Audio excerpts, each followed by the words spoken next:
Hello students, आज की class में हम गैस वेल्डिंग पढ़ने वाले हैं। चलिए देखते हैं। गैस वेल्डिंग एक फ्यूजन वेल्डिंग प्रोसेस है। फ्यूजन वेल्डिंग प्रोसेस है। इसमें जो हमारा वर्कपीस होता है वो मेल्ट होकर के एक दूसरे के साथ जुड़ता है। इस तरह के प्रोसेस को हम लोग फ्यूजन वेल्डिंग प्रोसेस बोलते हैं। Gas welding normally chemical reaction की सहायता से इस प्रोसेस को हम करते हैं। केमिकल रिएक्शन, ये एक्सोथर्मिक रिएक्शन होता है जिसमें हीट लिबरेट होता है। तो चलिए गैस वेल्डिंग के सेटअप को सबसे पहले हम लोग देख लेते हैं। यहाँ पे दो सिलेंडर्स होते हैं, एक ऑक्सीजन सिलेंडर होता है और एक एसिटिलीन सिलेंडर होता है। एसिटिलीन को हम लोग C2H2 से डिनोट करते हैं। एसिटिलीन सिलेंडर का जो प्रेशर होता है 1.5 मेगापास्कल होता है और जो हमारा ऑक्सीजन सिलेंडर होता है उसका प्रेशर लगभग इससे 10 गुना ज्यादा होता है, 15 मेगापास्कल होता है। एसिटिलीन सिलेंडर और ऑक्सीजन सिलेंडर की पहचान है कि ऑक्सीजन सिलेंडर जब भी हम देखेंगे वो ब्लैक कलर में दिखाई देगा और acetylene cylinder normally maroon colour में दिखाई देगा हमको। यहाँ पे देखते हैं हम रेगुलेटर है ऑक्सीजन सिलेंडर का और एसिटिलीन सिलेंडर का, जिसकी सहायता से हम लोग एसिटिलीन को और ऑक्सीजन को अपने सेटअप में हम लोग भेजते हैं आर्क प्रोड्यूस होने के लिए। यहाँ पे ऑक्सीजन कंट्रोल वाल्व है जिससे कि हम लोग ऑक्सीजन की सप्लाई को कंट्रोल करते हैं और यहाँ पे एसिटिलीन कंट्रोल वाल्व है जहां से हम लोग एसिटिलीन की सप्लाई को कंट्रोल करते हैं। ये हमारा गैस वेल्डिंग का टॉर्च है जिसकी सहायता से हम लोग फ्लेम क्रिएट करते हैं। तो ये देखिए यहाँ पे फ्लेम क्रिएट हो रहा है और यहाँ पे हम लोग फ्लक्स का भी इस्तेमाल करते हैं सो दैट जो हमारा वेल्डिंग हो रहा है उस समय जो हमारा वेल्ड ज्वाइंट है जब ये लिक्विड कंडीशन में है तब ये एटमॉस्फेरिक गैसेस के साथ मिक्सअप ना हो और ऑक्साइड ना बनाए, उसके लिए हम लोग बोरेक्स फ्लक्स का इस्तेमाल करते हैं। और यहाँ से जो फ्लेम क्रिएट होती है, फ्लेम की सहायता से हमारा जो वर्क पीस है वो मेल्ट होता है और एक दूसरे के साथ फ्यूज होकर के फाइनली बिल्डिंग तैयार होती है। तो चलिए सबसे पहले हम लोग इसमें देखते हैं केमिकल रिएक्शन क्या होता है जिसकी सहायता से हीट प्रोड्यूस होती है और ये वर्क पीस हमारा ज्वाइंट होता है। तो इसमें दो रिएक्शंस होती हैं। एक रिएक्शन को हम लोग प्राइमरी रिएक्शन बोलते हैं जिसमें हम लोग एसिटिलीन को ऑक्सीजन के साथ मिलाते हैं, ऑक्सीजन के साथ रिएक्ट कराते हैं। प्राइमरी रिएक्शन, तो सबसे पहले हम देखते हैं प्राइमरी रिएक्शन। प्राइमरी रिएक्शन में हम लोग C2H2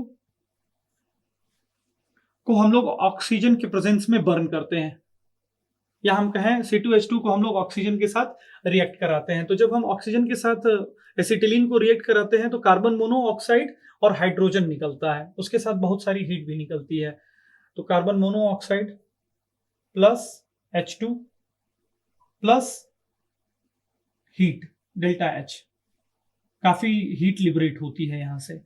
CO कार्बन मोनोऑक्साइड है, इस वजह से इसको प्राइमरी रिएक्शन बोलते हैं क्योंकि अगर हमारा जो प्रोडक्ट होगा रिएक्शन का अगर कार्बन मोनोऑक्साइड के फॉर्म में आएगा तो कार्बन मोनोऑक्साइड एक पॉइजनस गैस है जो कि एटमॉस्फेयर में आके हार्म करेगी।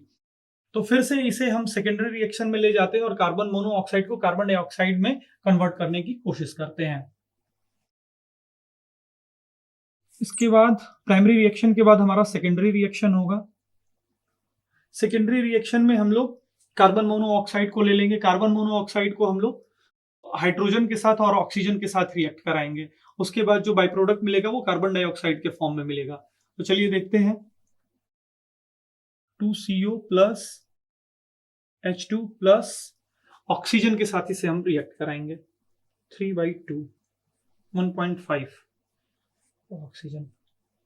Then we will get the product carbon dioxide CO2 plus CO2 के साथ हमें H2O प्राप्त होगा, H2O प्लस हीट, इसे मैं H2 बोल देता हूं। यहाँ पे हीट जो है वो काफी कम लिबरेट होती है प्राइमरी रिएक्शन में, लेकिन सेकेंडरी रिएक्शन में जो हीट लिबरेट होती है वो बहुत ज्यादा अमाउंट में होती है।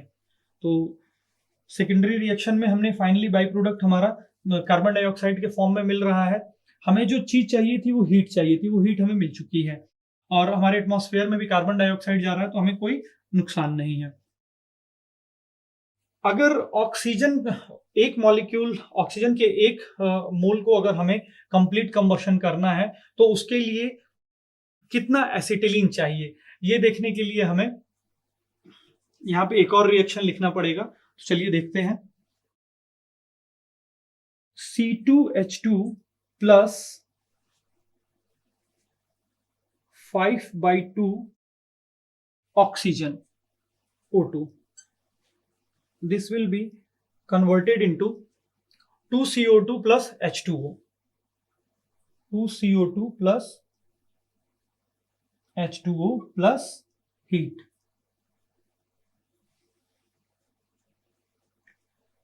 तो यहां से हम लोग बहुत आसानी से देख सकते हैं कि एक मोल एसिटिलीन का अगर हमें कंप्लीट कंबशन करना है तो कितना ऑक्सीजन चाहिए, तो हमें 5/2 ऑक्सीजन चाहिए, यानी 2.5 मोल ऑक्सीजन चाहिए complete combustion of 1 mole of acetylene के लिए। यहां पे लिखते हैं for complete combustion of 1 mole of C2H2 we need 2.5 mole of oxygen. 2.5 mole of oxygen. और उसके साथ साथ इस प्रकार से जो फ्लेम क्रिएट होगी यहाँ पे, इस फ्लेम की सहायता से हमारी वेल्डिंग कंप्लीट होगी। इस प्रकार की वेल्डिंग को हम लोग गैस वेल्डिंग कहते हैं।